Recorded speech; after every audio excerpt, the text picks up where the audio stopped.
Today's session is a bit different from what we have been doing so far, like pushing the slides. And so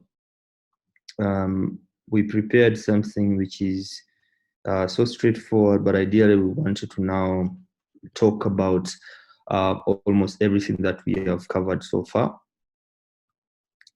in a summary form, at least to help some of you guys who might still have doubts in some of these areas. But of course, as always, we really like it when people ask questions, and you can either do that on the call or you can drop a chat message, and then we'll do our best to provide you with a response that will help you to understand the question that you're having.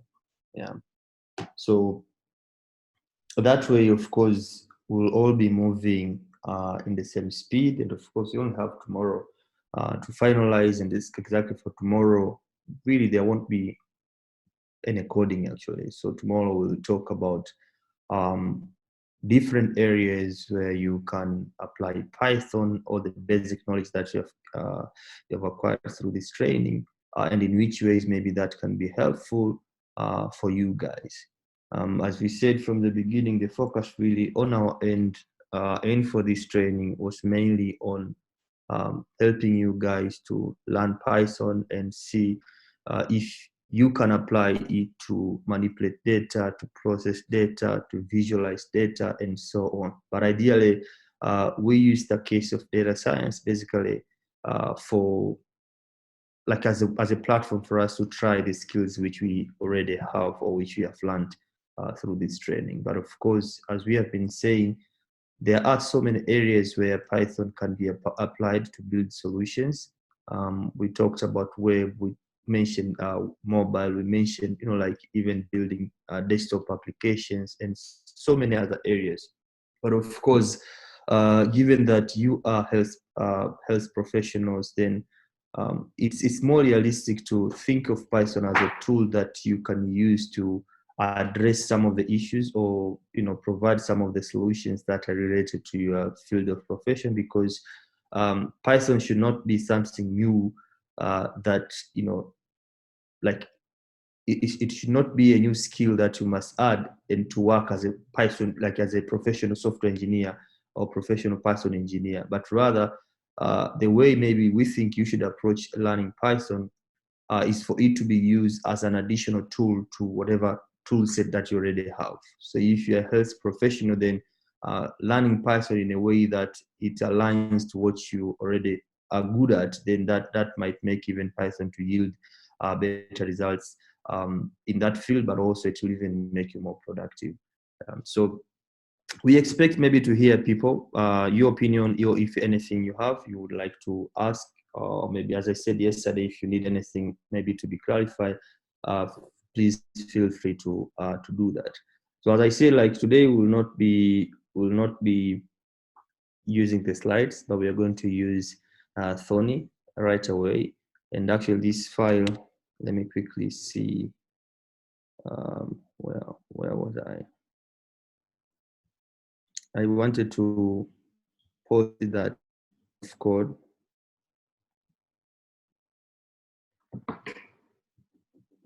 Yeah, for you guys to have it on your machine. You can follow along actually. There's nothing strange out of this script. It's a very beautiful script that we wrote to summarize almost everything that we have learned.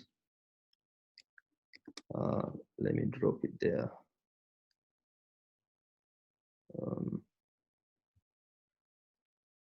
Okay.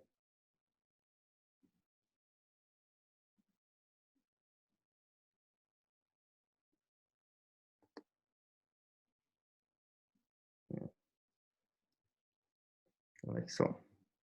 So don't be scared. It has a lot of notes in there, a lot of comments. So there are more comments than the actual codes in there. So yeah. Yeah. So there are more comments than the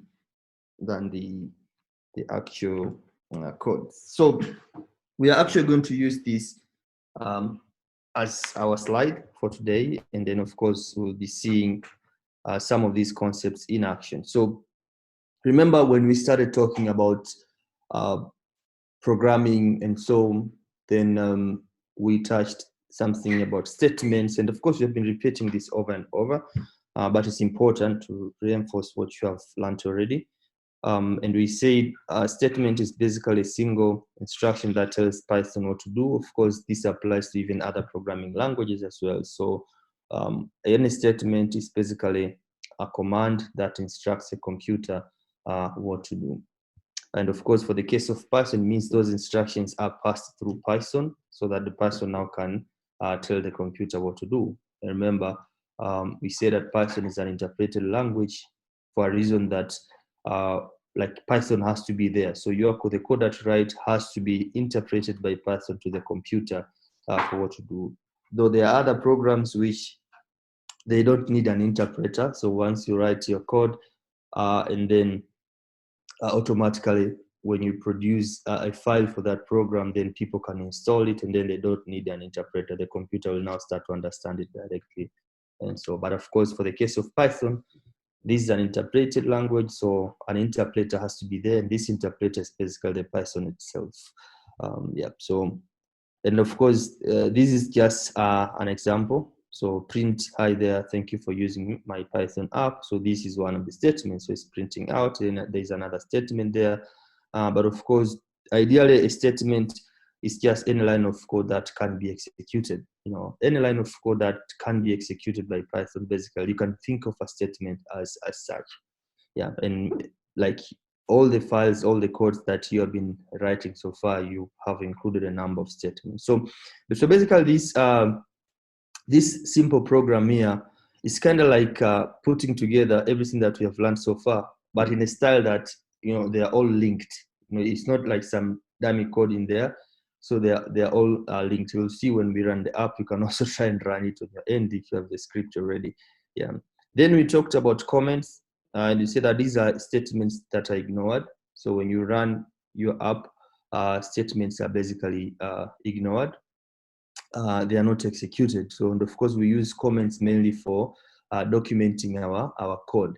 And it's good practice actually to include comments, at least telling, you know, explaining what is happening that particular or in the next statement. You know, that way, even you yourself, when you come and read the script some years later, then you can still understand. And of course, even this code example here could serve as, could give you a picture. So if you check it, like we have how many lines of code? 172 lines of code actually. So you can imagine. So scripts normally they are of this nature. So like they grow into something big, a few number, I mean, a couple hundred lines, and then, you know, so if you don't comment your work, you know, even if you're the one who wrote that script, a few days later you'll forget. So comments are very useful, and they really help us with that. But of course, something that we did not cover during the sessions is that in Python, you see, remember when we were talking about comment, we said all comments actually must be prepended with that pound sign or the hash sign, and then you write anything there. Anything that follows there will be ignored because of that sign there. But of course, you can even put the comment in front of a statement. You see this guy here, print, that's a statement, but we have added a comment there, you know, like that. So this maybe is more specific to this line. Maybe the one is up there be applying to several lines of code, but these ones could be specific to this line. So it applies whether you started from the beginning there or somewhere in the middle there, it still applies. And of course, when you're using most of the editors or the IDEs like Thorny, some will color code them differently. That's why you see comments here, they're a bit grayed out. But other codes, maybe we have print for it has a purple, I think, and then there's this green, there's just black, and so on. So they color the different parts of the code to somehow give you some idea of what really that code or that particular statement or keyword represents. Yeah, so you can either use the pound sign to write your comments, but also you can use these triple quotes. So basically, it's just one quote you write 3 times like that. So when you have that, you can put here even a paragraph. So I could have even copied this guy and then dropped him somewhere there, you see. So they can all be, so all of these, they're also another style of writing comments in Python, yeah, using those triple quotes. So, and actually these explanations here, they refer to that. So in Python, it's possible to comment that, to have comment that lines without using multiple hash signs. So in this case, to write comments in multiple, we had to prepend that hash sign in each single line. But if you want to have a statement that is basically very long, like some kind of paragraph, and so you can use the multi-line way of commenting things. So remember, you must have the triple quotes there for it to work. Yeah, so that was on comments. And so remember, always in your code to include comments to describe what is happening. And so even for the tasks that you guys have to work on as of now, like we share the files, the links to file a bit late yesterday for data sets that you guys have to download and work on. So remember to include comments in your script so that we can also understand when we are reading that code. And so then we also talked about variables and data types. And of course, we said you can think of variables as basically data, like bugs, or it's just memory space where you can store a value, and of course maybe access that value sometime later in your code. And of course, we'll see a lot of use cases of that thing even here in this code. Yeah. So, but of course, we use labels, or we call them identifiers, to name our variables, because yes, variable is a memory location, but how are we going to refer, or how are we going to point to a specific memory location where we have stored a value? Then we must assign a label to that, so that later we can just call that label, and then we know that label really points to a certain memory location or to a specific bug where we have stored our values. But of course, it's important that you remember, or you must follow the rules for writing these names or these labels. And of course, a few of them are that you cannot use special characters like @ hash, hyphen, then the %, ampersand, and so you cannot use those special characters because they are not allowed. But of course, you can also not start naming, like a name of a variable cannot start with a number. So those are some few things in Python. And of course, if you try to do that, you'll get some errors as well. But yeah, so another thing that we talked about, of course, the issue of data type. But again, you see the variable, you can have them named anyhow. But the other point that we really emphasize is a fact that you should name your variable, you should give your variables descriptive names. So the label that you assign to a variable should somehow tell that what data is expected to be assigned in there, because it doesn't make sense for you to name your variable first name and yet you're storing age in there. Like, yes, Python will work fine, because the variable is just a variable as long as you follow the rules of naming the variable. So, but if you put a different, like a value that really does not reflect what the variable label is, it might even be misleading yourself. So it's good practice to assign names to your variables that make sense, and that's also another way of commenting your code, like you're documenting your script. Because if I have first name, then even by reading this, I know that this variable really is going to hold a value which is called first name.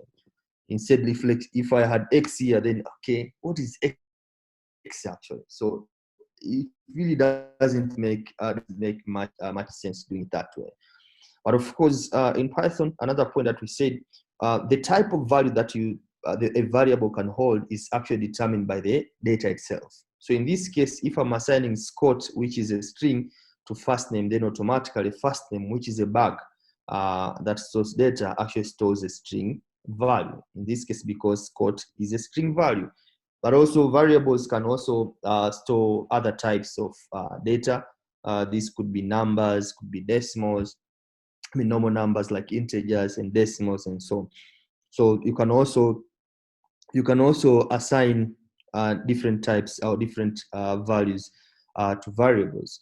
So that's very, very important. The key here is the fact that variables can store values, and then this value, depending on what type they are, will dictate what value is that, or what type of variable is that in this case. But of course, once you have stored a value in a variable, you can then later refer to it. So in this case, print my name is first name, like so. So it means here we are calling this name. So we want to access whatever value that was stored there. In this case, it is Scott, like that. Yeah. Then of course, we also talked about operators, and then for operators, actually, we said these are different operations actually that you can perform on data. So not necessarily like data has to be on stored in a variable, because you can even you can even perform some operations on a fly. So it's even possible, for example, to do print 5 plus 6 or 5 plus 7. So it's possible to do that. So these are actual values, they're not variables. But actually, the concept of operator is that these are different operations that you can do to data that you store. But of course, in Python and actually in any other programming language, the type of value that you store in a variable will dictate what type of operation that you can perform to a given set of values. So you have variable A and variable B. Then depending on what values you assign to variable A and variable B, then that will dictate exactly what sort of operations you can perform on that data. Yeah, but of course, one of the operators that we talked about was assignment operator, which is like the very common operator, which you can never write a program without an assignment operator. Actually you can write, but actually oftentimes this, I believe, is the most commonly used type of operators in probably any programming language. So in this case, we use the assignment operator to assign values to variables. So in this case, we are assigning Scott to variable called first name and Businge to variable called last name. And of course, we use the special symbol called equal sign. So in math, actually, we use equal sign to compare values, but in programming languages, at least for the case of Python, we use equal sign to assign value, like single equal sign to assign value. But of course, you can also use double equal sign to do comparison. So as you have seen already, we might have an example in the next few lines, of course. Yeah. But of course, so we use the assignment operator for that purpose to assign value to a variable. But again, now we said that the value that you're assigning to a variable determines what type of operation you can perform. So let me quickly run this code, and then it'll be like, as we talk, we get to see what is happening. So let me run this code. Yeah, we have a few lines here, so I'll keep this window a bit short. Yeah, so we started here. So like, hi there, thank you for using my Python app. We printed that statement, which is this guy there, the first line there. And then, yeah, we printed that line. So you can ignore these lines that we printed. So it was just for separating different portions of this example. Then we had comments. You see nothing was printed out in this section because that's how comments are expected to behave. And then we jump to variables. Let me quickly remove this guy. Let me do this. Clear this guy. Run this guy.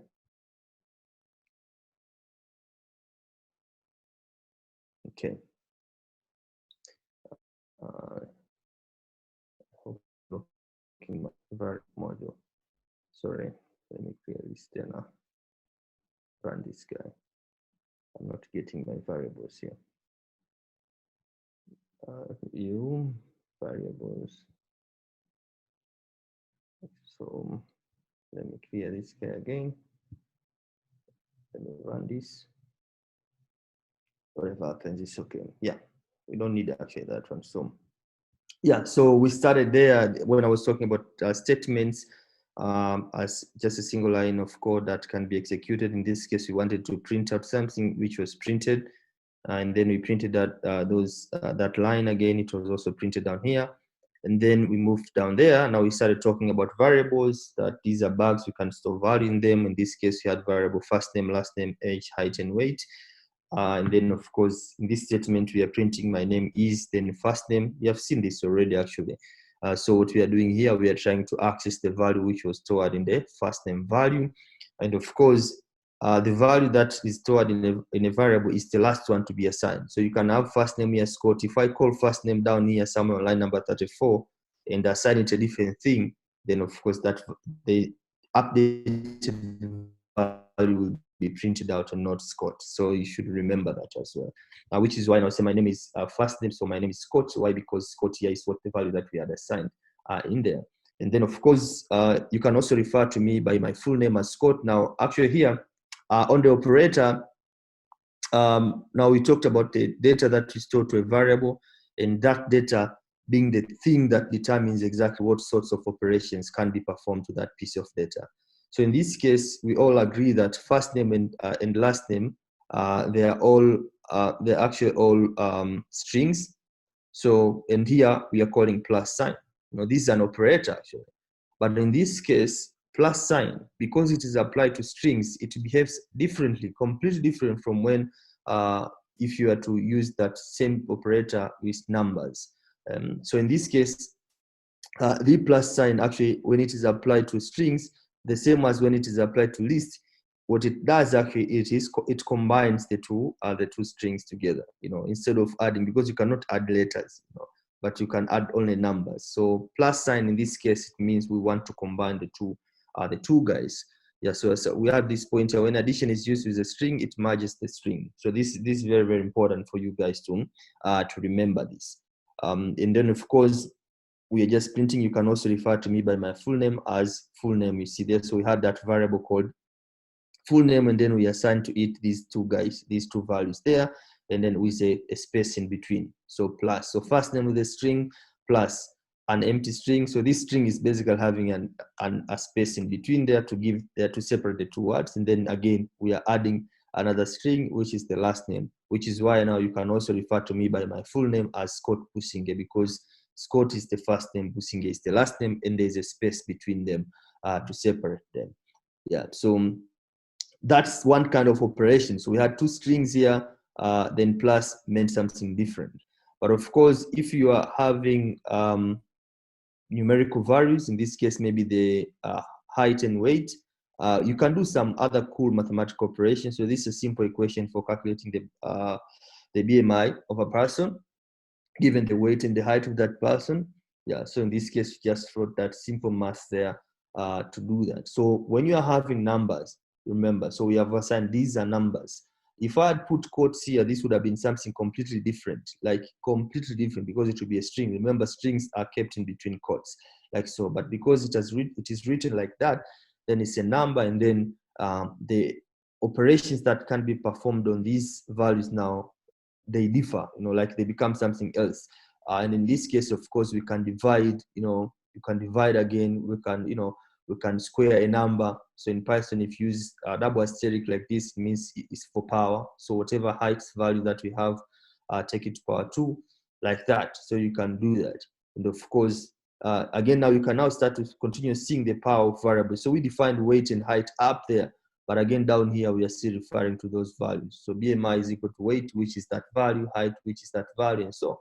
And then of course, here we are printing. My height is 162 centimeters. That is that guy there. In my height, in my weight is 60.8 kilograms. Therefore, my BMI is 23.16, like so.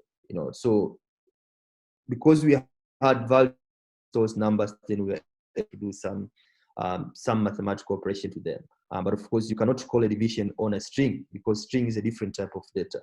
But if you have numbers, you can definitely do that. But also, we talked about slicing. Of course, we reached this topic immediately after we had covered on strings, and then we said basically slicing. This is a technique that we use to cut portions of our strings in Python, and of course, to slice that, or I don't know, like the tool or the representation of this, we use the square brackets. So to represent slice, so to really like instruct Python we want to slice, then we use the square brackets, like so.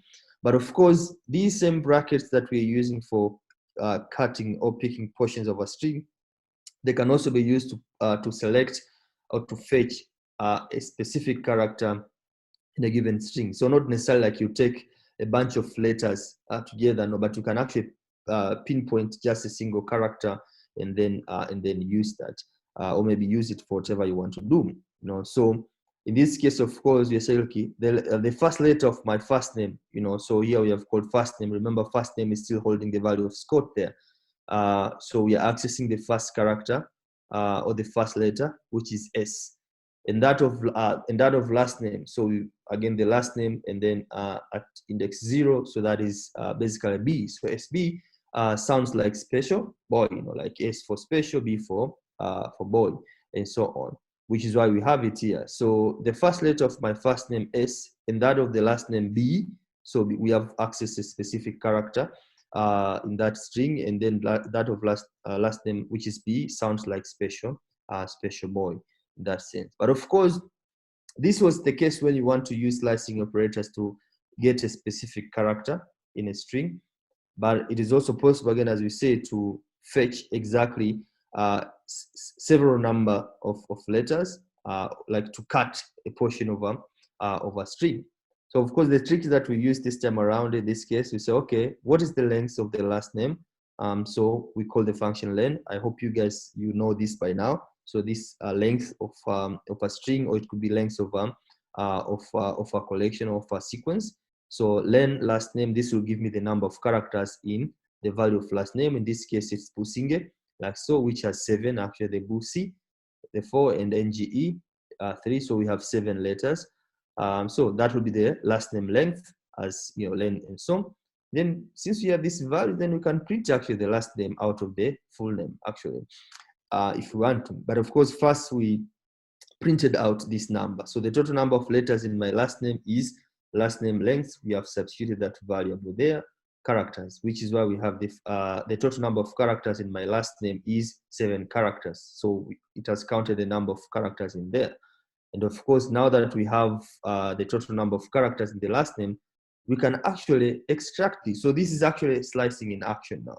Remember, we created this variable up there called full name, which is actually a combination. It gave us this guy, Businge Scott, but still, Businge, this has 7 letters, in there, though we have space in some other guys.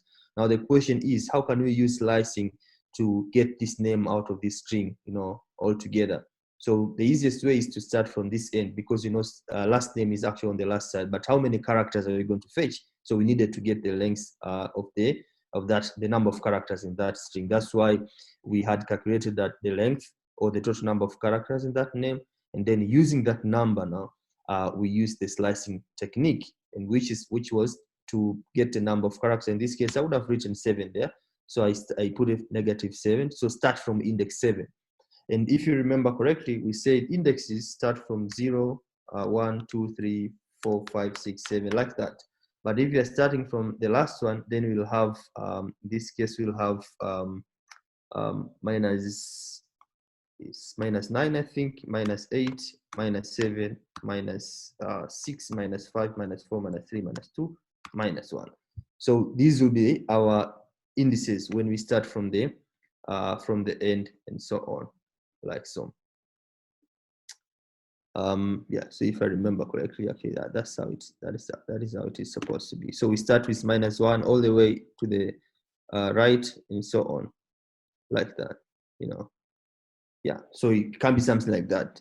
So now in this case, of course, we wanted to print from the -7, because as for Scott now, this has actually 13 characters. If we count it in total, like actually there are 13. We have 7, this guy has 5 and 6 for space, so there are 13. That's why starting from index number 7 actually will give us, will print from B there all the way to the last. But of course, we covered a number of things on slicing. You can even reverse that string, printing from the last character to the last one. So then we printed out that thing. So using slicing, we have extracted my last name, Businge. So you see here, last name is equal. So we use slicing in this case here. Full name then gets everything from index -7 all the way to the last point.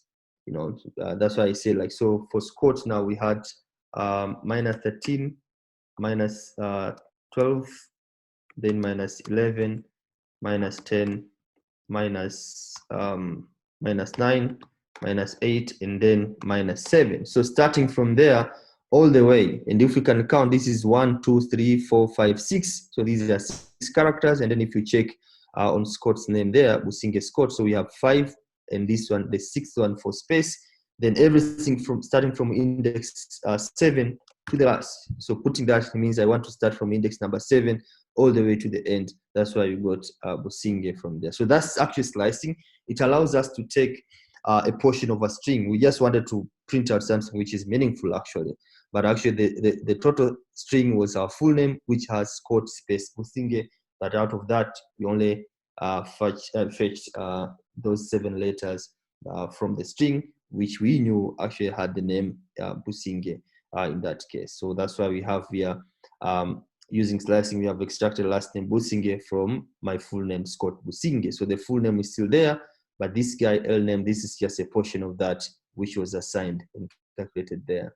So that's slicing. So you can use slicing to extract portions of a sequence, which could be strings, or it can be a list, or it can be dictionary, whichever sequence it is that word. I'm not sure if you can use it with dictionaries, but you can use it with sets, tuples, and so on to do that, like so. So that's a bit about slicing. Then we move to sequences or collection. So you can read these instructions because I've shared this file with you guys. So you should be able to read this to serve as a reminder. So with sequence or collection, again, this we said this is a special type of data. Because the normal data types, variables that we have been touching so far is just a string, like a name and so, or maybe some number and so, which is just a single value. And there are so many cases when you would want to use to capture multiple values, but on the same variable. And then in that case, now sequences or collections comes to the rescue. And of course, in Python, we have several implementation of this. We have lists, we have tuple, we have dictionaries and sets. And you can see they all use some kind of brackets. So we have square brackets for list. We have parentheses for tuple, the normal brackets. Then we have curly brackets for dictionary and sets. The only difference is the fact that dictionaries, they have a key value items. So for each item that goes into a dictionary, it must have a key and a value, key and the value, key and the value. But the most important thing is the fact that the main similarity between all these guys is the fact that items in a collection or in a sequence, they are separated with commas. Only in strings you don't have commas between letters because that's a special kind of sequence. But in lists, in tuples, and the others, items are separated using commas. So that's something which you must remember. And then of course for lists, so you have items in there. And if you remember correctly, we said lists can actually have different types of items in each. So you can have even other lists as items in that list. You can even have dictionaries. You can have tuples and so on. The same applies to tuples, dictionary, and the like. So each of these guys, each of these sequences or collections can store the other in them, and like a multiple, a combination of those guys. You can have a tuple inside a list where that tuple has a dictionary in it, and the dictionary has a set, and the set has a list, and so on. The list goes like that. You can do that flexibly in Python. And of course, in this case now, we just had an example. So we defined the tasks, which really has a list of assignment 1, assignment 2, up to assignment 5. And of course, then we are printing out, you see. So the first thing that we printed out actually was, I am now participating in Python training, which was this guy there. And then we jumped to hit this guy here. I have been assigned these tasks. Then we passed in the variable, which is a list. So you see how powerful print can be. It can even print a list. You just give it a list there, then it prints. I've been assigned these tasks. We have the I've been assigned these tasks. Then it prints out the list, our list that we have there.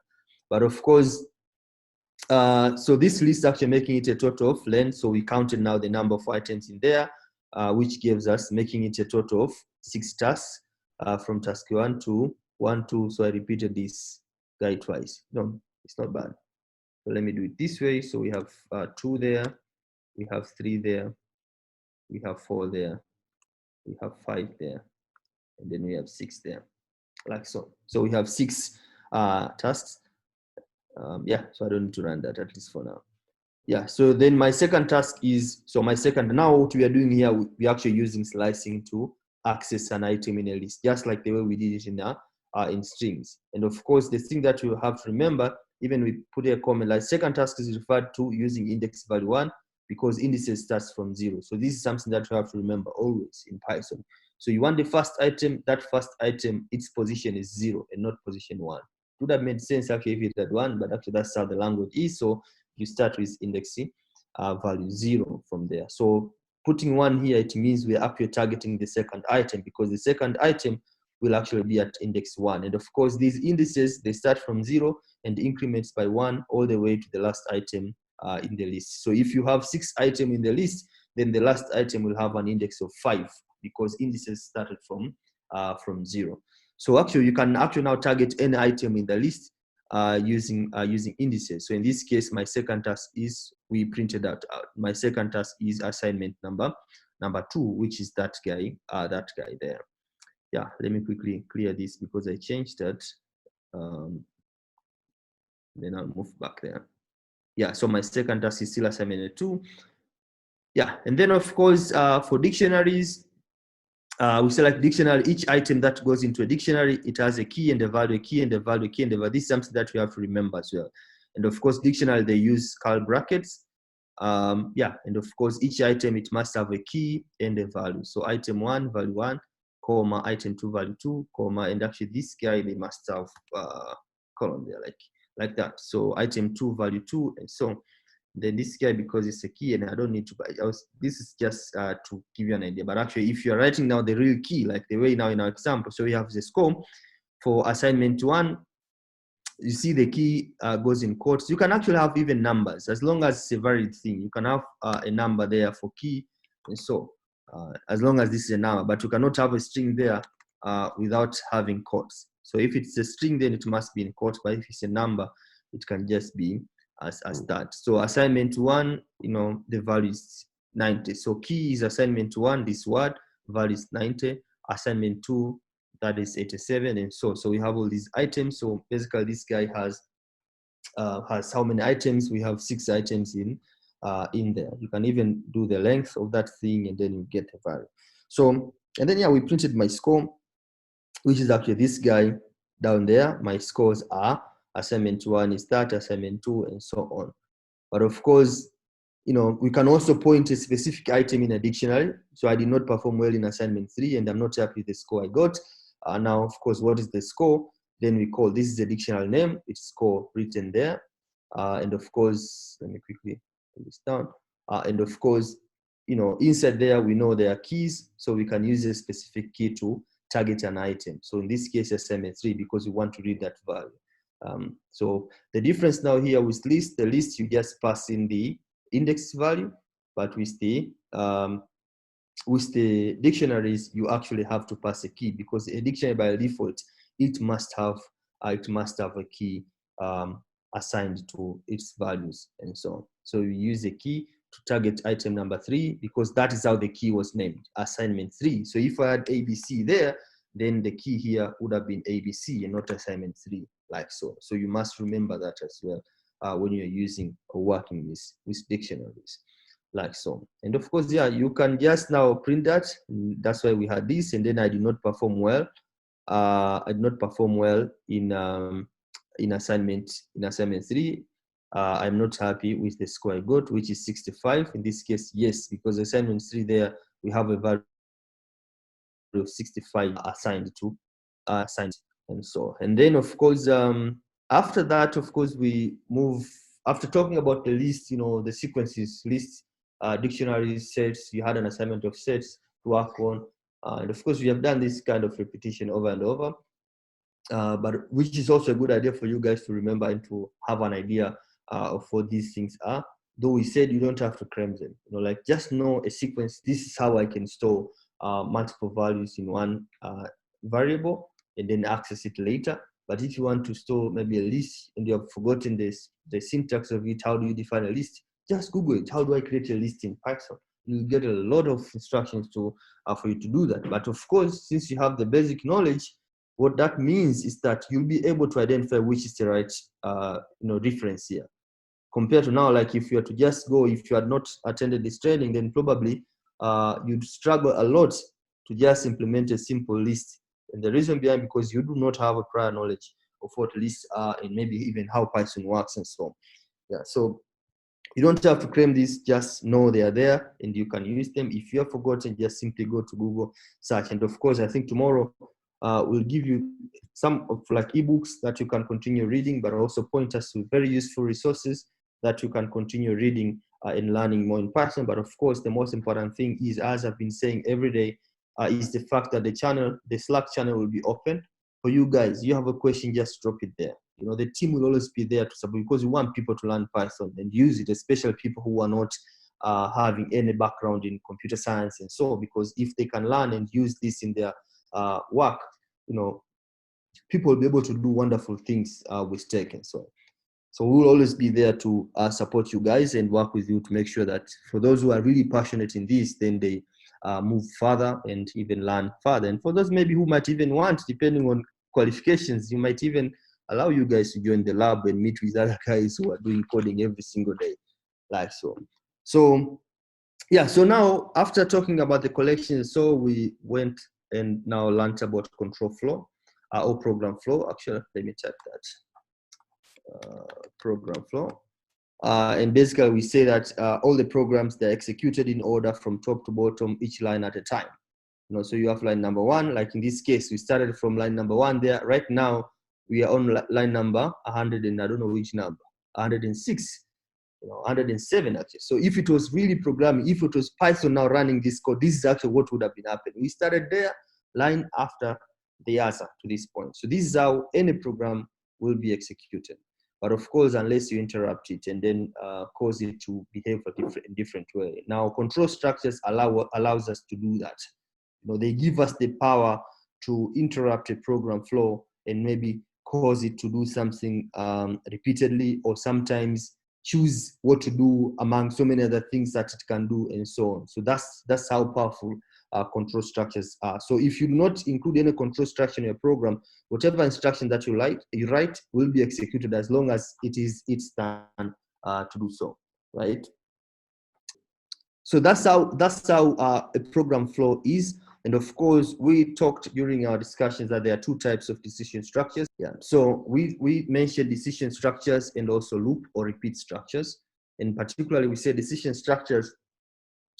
This will make a program to choose, you know, instructions to execute based on some condition. This is how everyday, like this is how decision structures are supposed to work. And of course, we touched a number of them. We may not necessarily fit them all of them here, but this should give you an idea or to remind you. So we talked about if, which is the normal if, and then we also touched about if else. So the normal if just checks for a condition. If the condition is true, then whatever is inside that if will be executed. But if the condition is false, then those instructions will be ignored.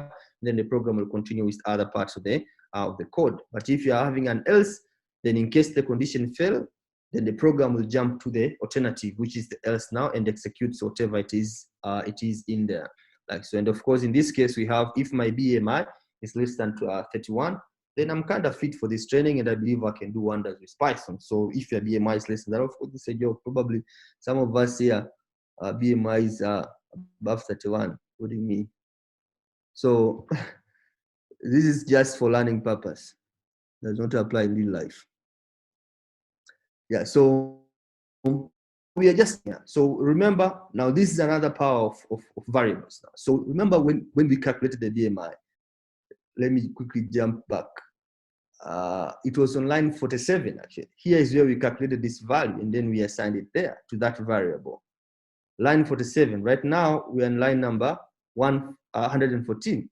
So we are calling that value. So this is how variable really works. You know, you can call them from as long as you have defined. You cannot call a variable before defining it. Once you have defined it, as long as it is still existing in memory, as long as you have not deleted it, then you should be able to call it anywhere in the program. Yeah. So in this case, we are checking that same value of BMY. We are checking if it is less than 31. Then we will print this statement there. And of course, because now in this case, the BMI we calculated that is 23.16. So this condition will pass because 23.16 is less than 31. Then we can print I'm kind of fit for this training and I believe I can do wonders. So that's what we had. I think I'm kind of fit for this training and I believe I can do wonders in Python there. And of course, Now, we also had some few other types of decision structures. Of course, in this case, the example here is about if-elif. So the normal if will just check the condition once. If the condition fails, just skips that. If the condition passes, then it executes the command or the instruction. Then the if-else, it gives you an alternative. If the condition fails, then maybe execute this alternative instruction. But of course, if-elif, this actually gives you the power to check for more than one condition. So in this case, we printed out my grade for assignment 2 was, and in this case, I passed the end. So we did not talk about this end.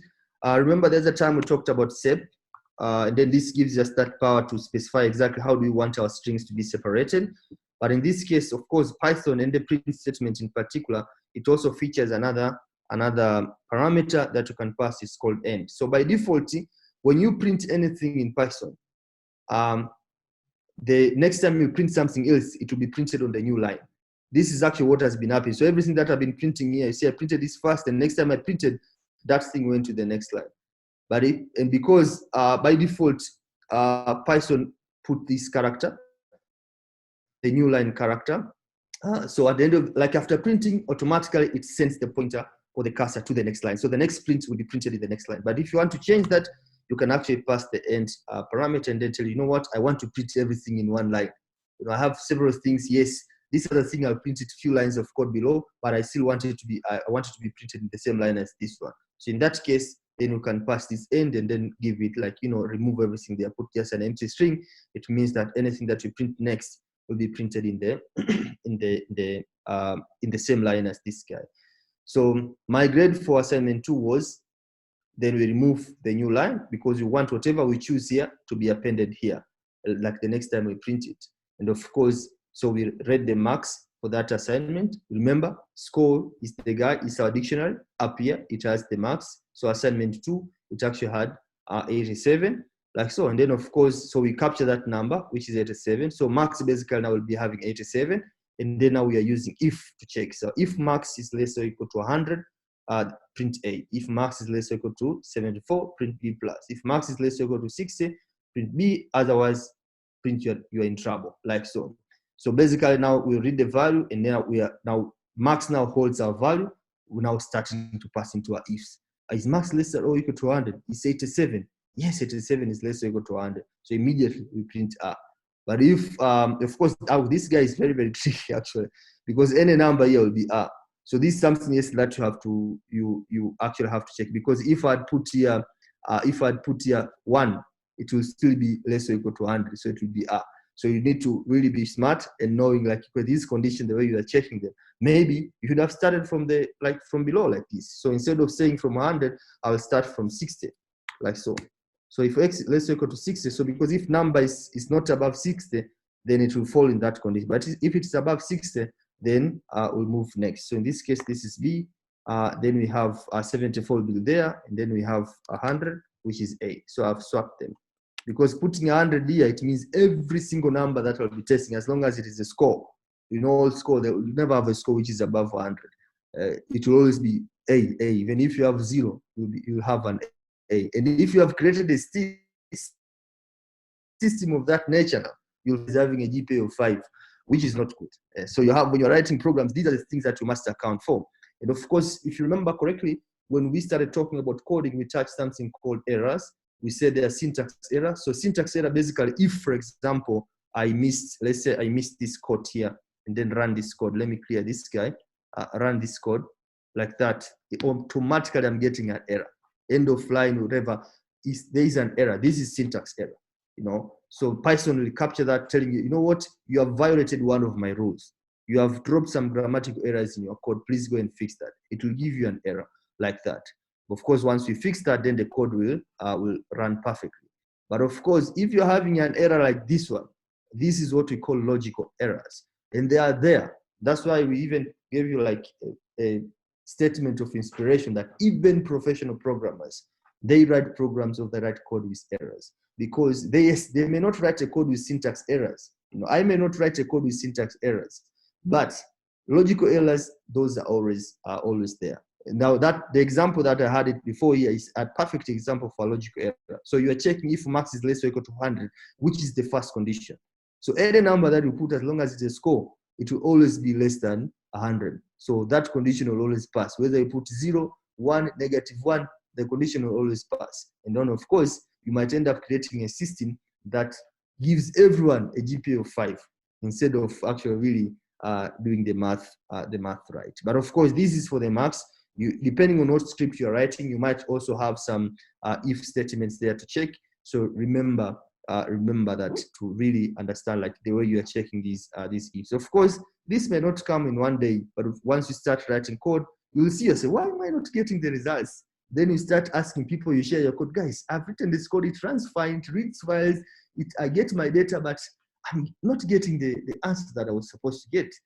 Then someone reviews your code and spots, you know what, you are making a mistake. There's actually an error here. Like this code is having a logical issue. Yes, it's working perfectly. Like the way it is doing that is causing it to behave the way it is. But of course, on this point here, I would also like to remind you guys about indentation. That Python takes indentation very serious. It's because that is how Python really organizes code.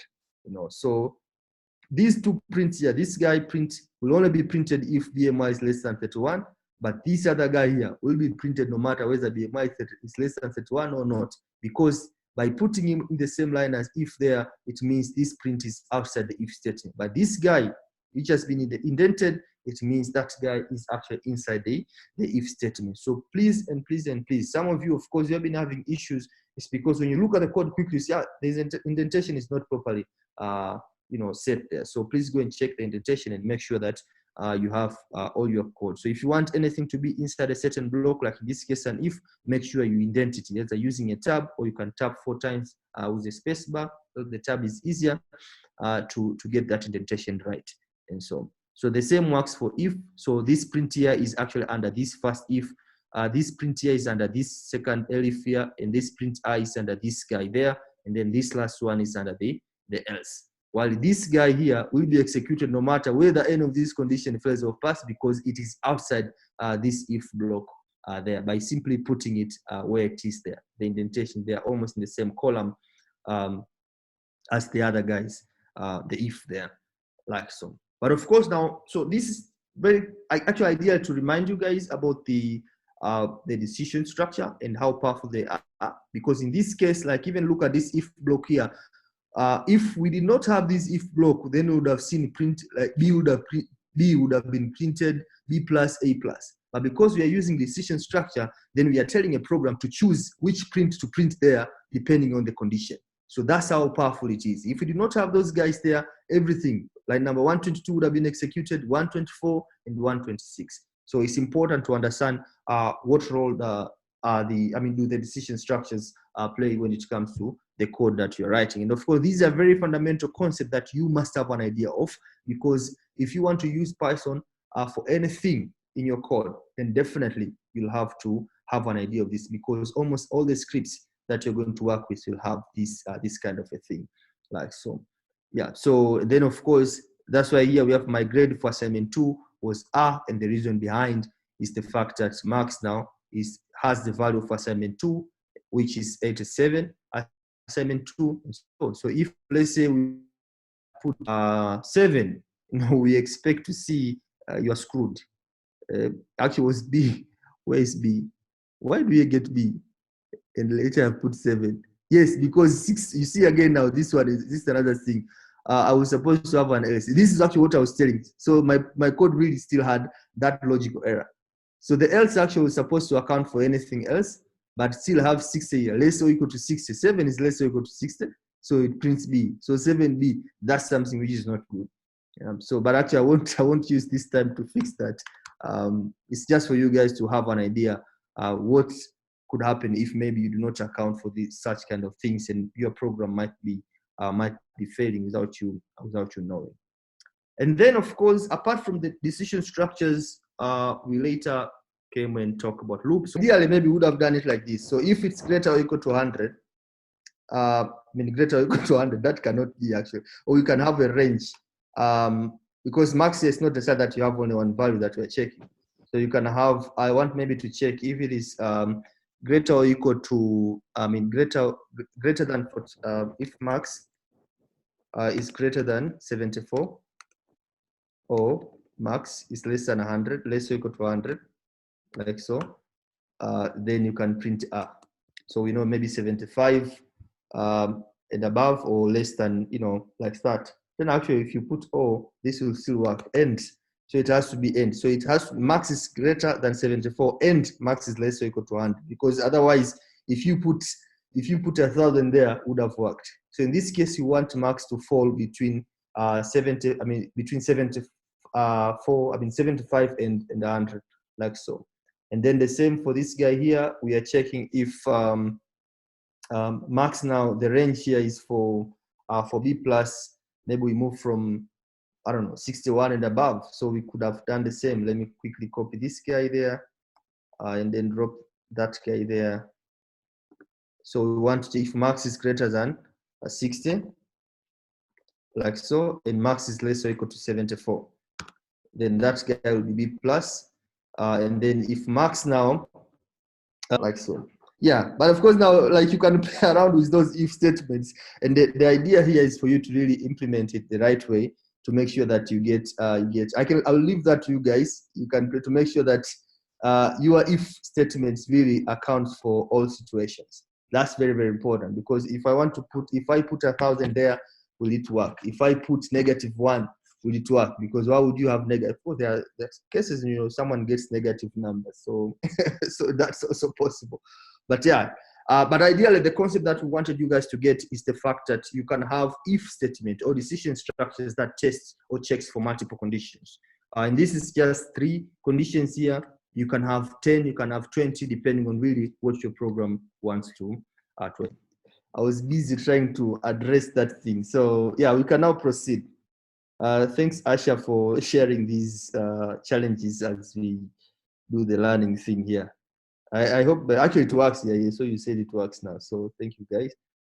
Let's move back to our code. Let me clear this guy and then run this. Yeah, so we should get the same things. So now we talk quickly about loop structures. And so the key thing about loop structures, if you remember correctly, unlike the decision structure. So the decision structure really tells the program which instructions to execute, among several instructions which are there. But now with the loop structure, as the name loop or repeat structure means, there are times when you might want to execute the same thing over and over and over. So loop structure were designed for that. Because remember, when we talked about like program flow, we say that a program will be executed from the first line to the last one in that sequence, meaning that if it has executed line number 6, then not repeat it, but if you put a control structure in there. So if you want a program to execute line number 6 repeatedly, several numbers of times, then you have to add some control structure. If you don't put a control structure in there, then the program will just move to the next line after it has executed that line. So, and of course, we talked about for. We said actually these are the most common one in Python, the for and the while. But of course, for is widely used to loop through items in a sequence, whether it could be a string, or it might be a list, or maybe a dictionary or set or a tuple or whichever it is. So we use for that purpose. And in this case, of course, remember we had defined our array of assignments there. And of course, we did a bit of a trick in this particular example. So we had our list of assignments in this normal list. We have tasks, then assignment 1 up to assignment number 6. And then we defined a dictionary of assignment 1 as key up to the last one, which is assignment number 6 with the marks there.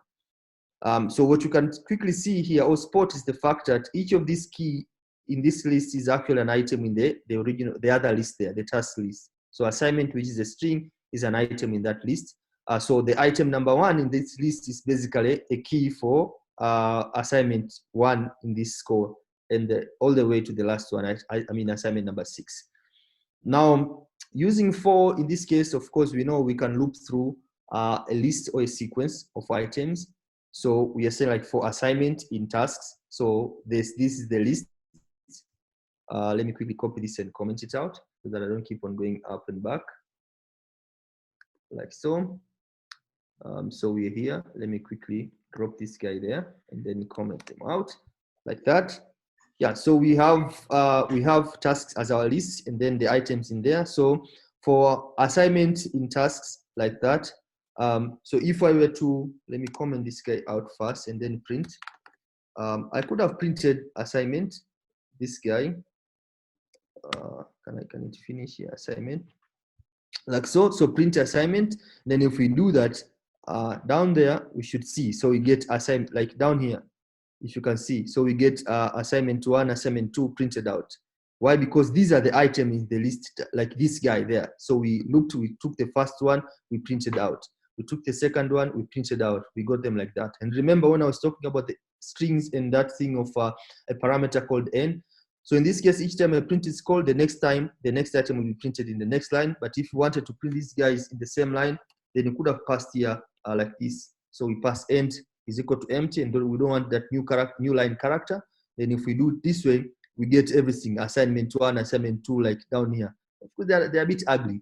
But of course, you could have added maybe a separator character there, and then to make it a bit looking good, maybe do a dash.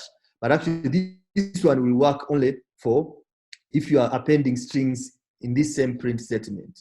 You know, if we do it this way, we should get the same thing, you know, because the separator there does not apply to those other guys. But actually, if you wanted to, you could have removed that guy, and then in the end, instead of putting an empty one, you could have put a dash in there, like so. So you get like dash, dash, dash, and so. But yeah, we don't need that. We wanted to print in the new line. And of course, those are the things you can actually go ahead and try them yourself. So in this case, each time we get an item as we are looping, so we get the first item in the task, the second one, that's why we had item number 1 there, number 2, number 3, up to number 6. That being the case now, we can clearly see that all the items that we are printing here, they are actually keys of this dictionary here. So assignment 1, assignment 2, so we can use that trick to access these items in there. And in this case, of course, the idea here, we have used list items to really access specific items in a dictionary. This is what is happening here. So print assignment, so basically it's this guy. I got then score, this is a dictionary there. It's our dictionary, which is that guy. And then I'm passing, what is the key? The key is the same value of assignment, which will be this guy. So either assignment 1, assignment 2, and so on. That's why when we run that code, we actually had this guy. So assignment 1, so that's the value in this guy. This is assignment 1. I got score assignment 1. Then this went and read the value from this dictionary there. It read the value, which is 90, then 87, all the way to the last one. So this is how flexible you can think of loop structures and possibly how you can use them. Of course, for loops, they have number of use cases in coding, but of course, the goal that we had actually to cover this was mainly to introduce you to a fact that you can have for loops as loop structure and then loop through a list item, you loop through a set, and so on in your code. But of course, I should be frank, there's quite a lot for you guys to learn, which means that don't stop here. Continue learning this and practice. That's why we say the Slack channel will be open for us to keep on trying different things, things that we even could not cover in the training. But of course, since the platform is there, let's feel free to use that, ask questions, drop the challenges that we are facing as we keep on learning Python and so on. We just wanted to build a community of this thing with sales professionals. That's why this is so important for us as well. Yeah, and then of course, after that, of course, I'll also talk about while I'm talking of input and output. So input and output, if you remember correctly, we talked about mainly about print and input, but we said any computing device must really get in some data, work with that data, and then print out some outputs to the user. But of course, in our case, with the print and the input, the idea was for us to see how we can use the shell first to print out some data, and then also to use it as a tool for reading data from the user. The print, of course, we have used it even from the first line that I wrote. that was print statement. But of course, input was something new that we covered during this session. But of course, it was also a very straightforward thing, very simple thing. The only thing that we wanted to know is the fact that with input, it will expect a user to type something on the keyboard, and then the program will not continue to do other parts of it until when the user has typed in that whatever it is that we expect that user to type. And of course, remember we say that anything that you push to the program via the input, it goes in as a string. We even gave an example, say if I were to do print, then input like that, enter a number, sorry, it has to be in quotes, enter a number like so. Yeah, so enter a number like that. If I run this guy again, I'll be like enter a number. So if I put 8, yes, we'll print 8, but in actual sense, this 8 guy here will be printed as a string. Even if I were to check the type of that value actually would have been a string. Sorry, I'm writing this, something that we have not covered, but I just want to show you something. So if I do that, you see, if I put 6 there, you say down here, this is a string, str for string. Can you see it? Yeah, I hope you can see it. But yeah, so it's actually a string. So this is something that you have to remember every time when you're using an input. So any value that you're going to read in your program is read in as a string and nothing else. So you must always remember that. Let me clear this guy and then run it again. Yeah.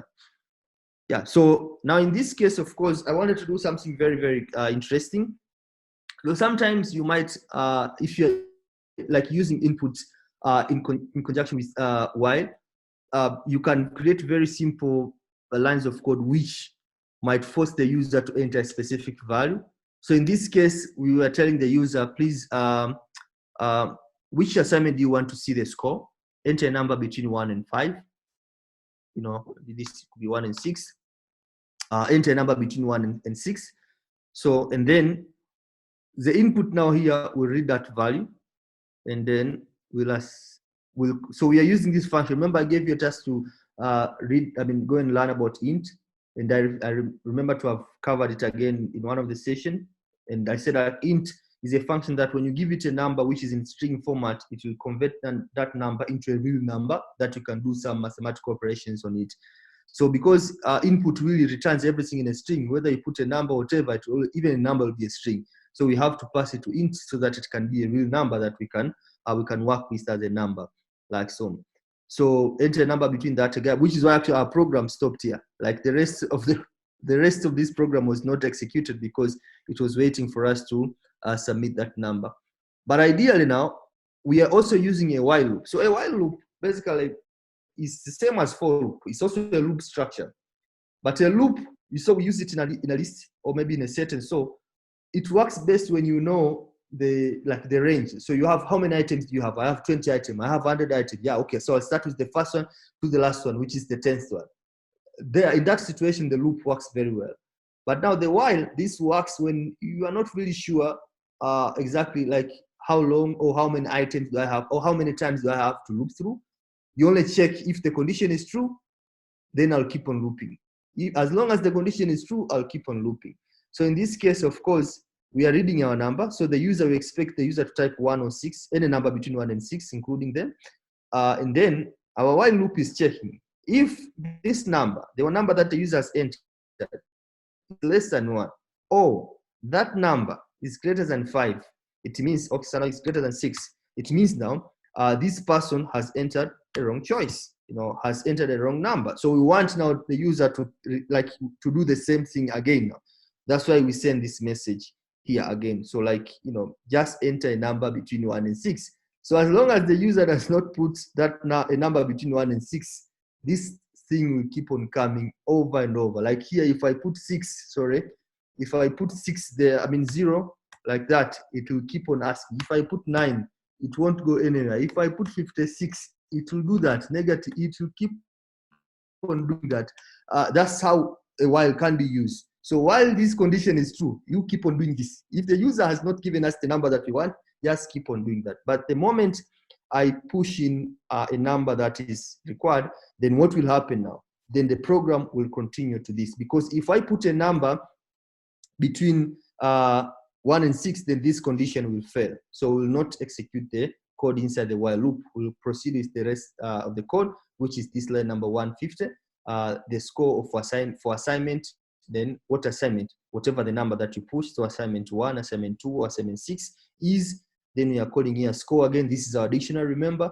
Then the assignment, and now we are using plus, because remember, if you have 2 strings and then you plus, it will merge the 2 strings. So what are we plussing here? We are plussing a number, because the keys, they have assignment, then a number attached to them. So we need this number to attach it to this the keyword assignment to have the real key, the full key for assignment, and then we access that in score. Yeah, so in that case, then that number will be printed there. So in this case, if I go and say I want the score for assignment number 3, now 3 falls within the range of 1 and 6. So in that case now, we get, so actually this has finished everything else that we have to talk about today.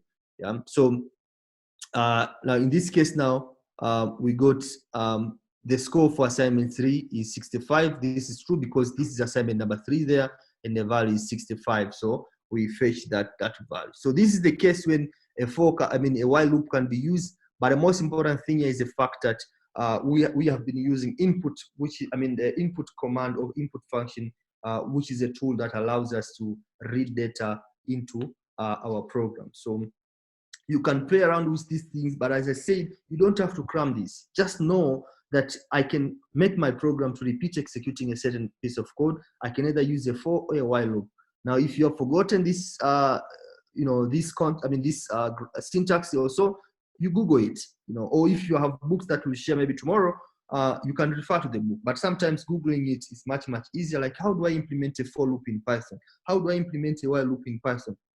You'll get a lot of articles about that. But as I said, since you have an idea of what this is, it will be so easy for you to pick the right reference and go with that, read it and understand, or maybe get yourself into a position where you'll have the thing that you wanted to.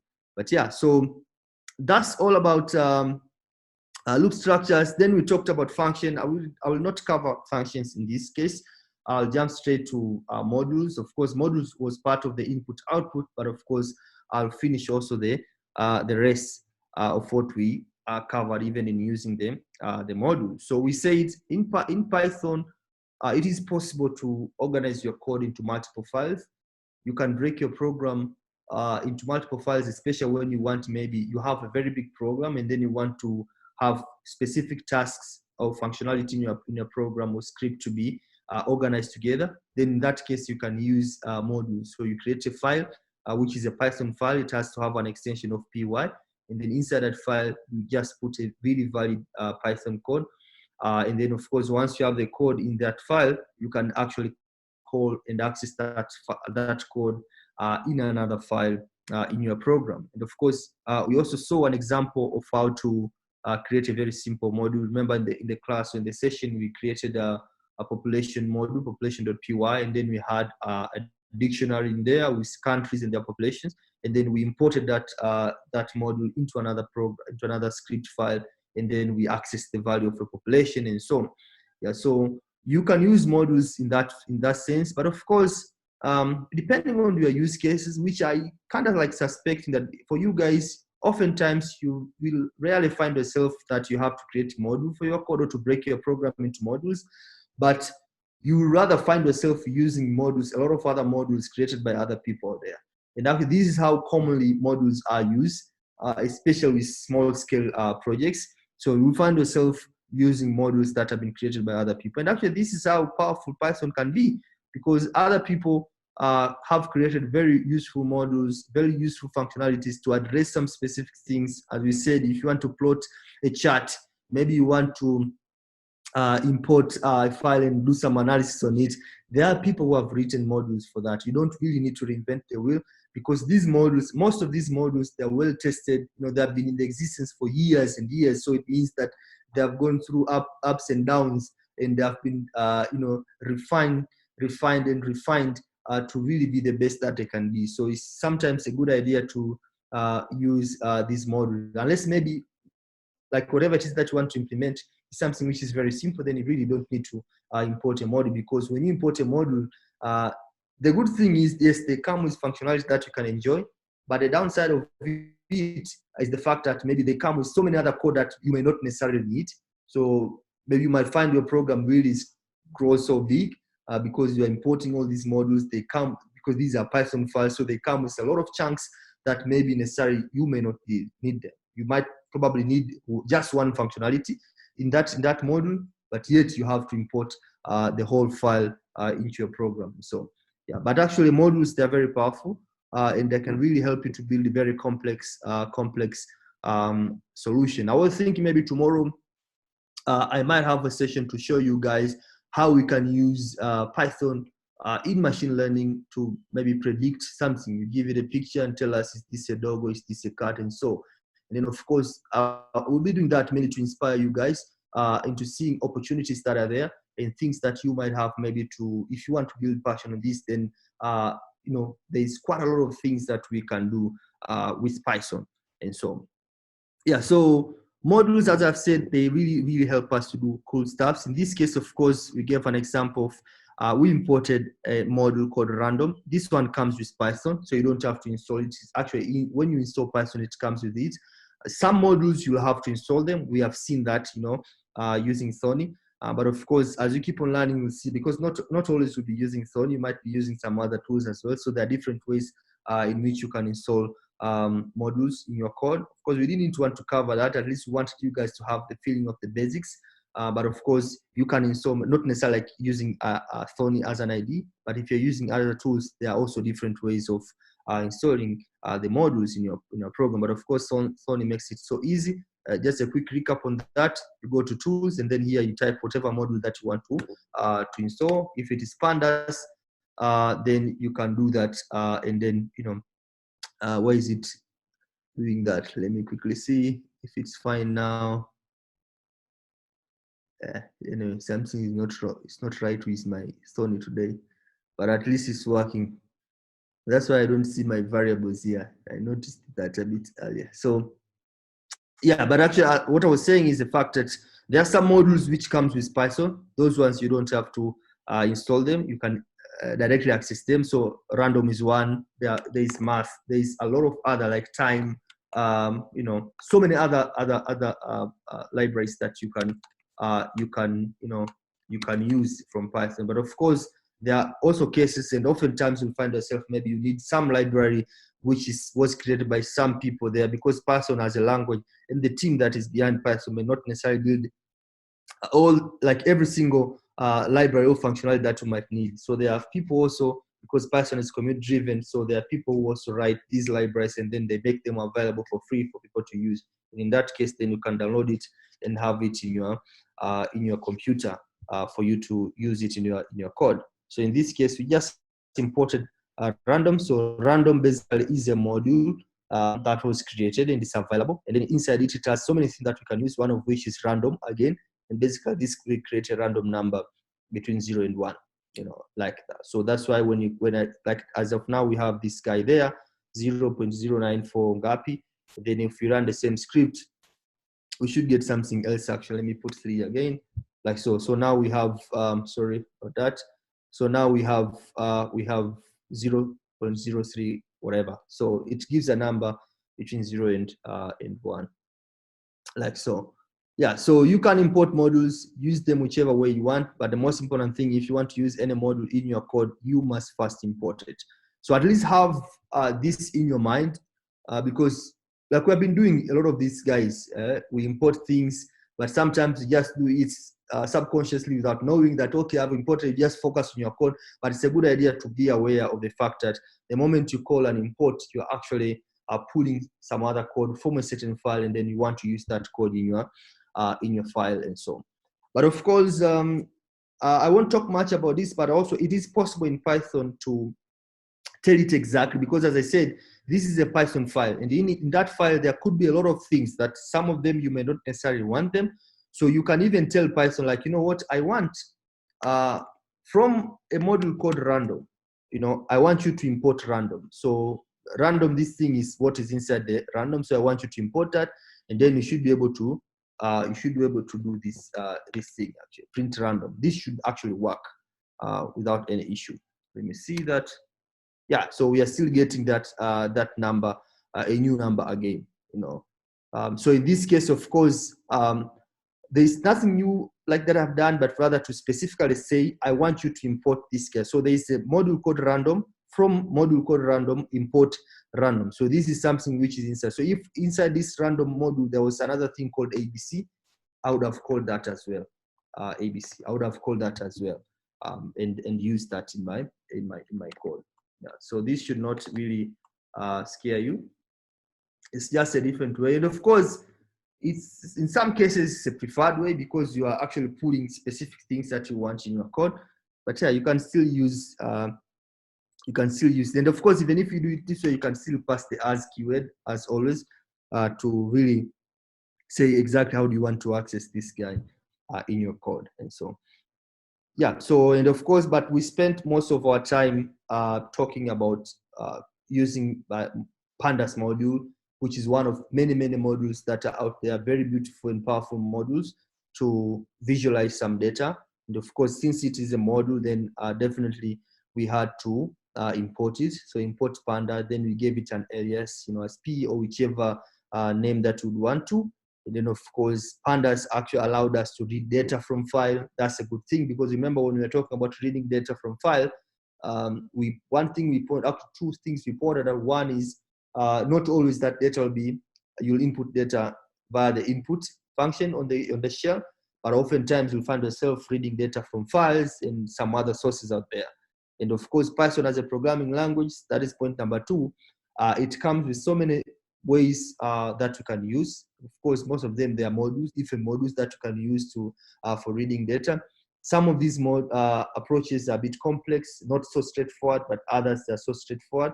But of course, we opted to use Pandas because it was a very straightforward thing for us to read data. And the reason why we chose it this way, because as I said, given the fact that you guys are in the health industry, then reading data from files, particular tabular data, that might be a thing.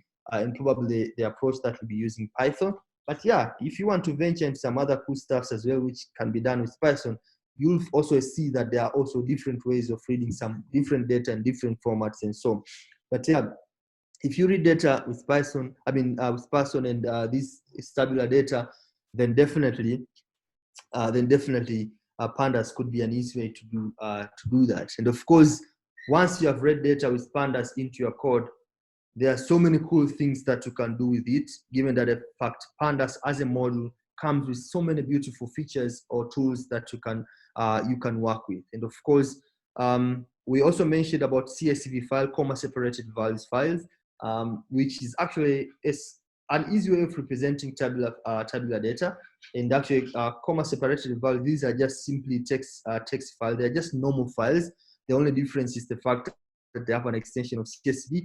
But actually, the important fact about the fact that values in these files, they're separated with some character. The most common one is comma, but you can actually use any other character. And of course, when you're reading that, you have to tell Panda which character have you used to separate values. And of course, different values or different rows, they are put in a new line in that file.